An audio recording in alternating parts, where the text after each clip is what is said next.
Баршаларыңызға қайырлы күн. Алдымен видеоны көрмес бұрын қоңыраушаны басып, каналға тіркелуді ұмытпаңыздар. Бүгін өте дәмді, ерекше, әр ауызда еритін бауырсақтың рецептісімен бөлісетін боламын. Міндетті түрде толықтай видеоның соңына дейін қарап, каналға тіркелуді ұмытпаңыздар.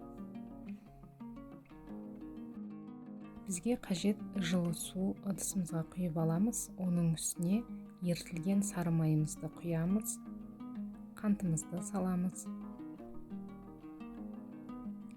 Аштықымызды қосамыз.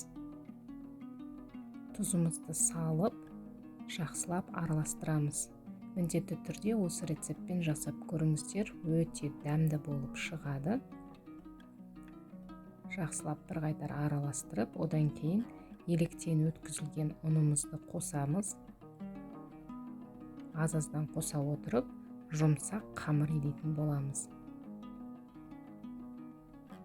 Кейін иленген қамырды бетін жауып, жылы жерге көтерілгенше қойып қоямыз. Одан кейін көтерілген қамырды алып,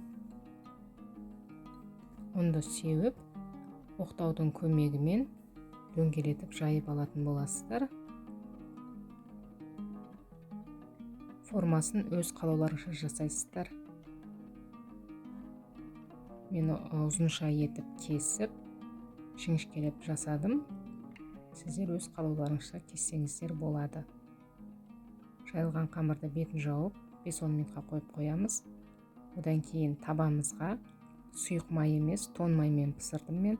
Тоң майымызды салып, ерітіп, қызған соң бауырсақтарымызды салып, орташа отта әдемілеп пісіріп алатын боламыз. Міндетті түрде дәл осы рецептпен жасап көріңіздер, өте дәмді әрі ерекше болып шығады.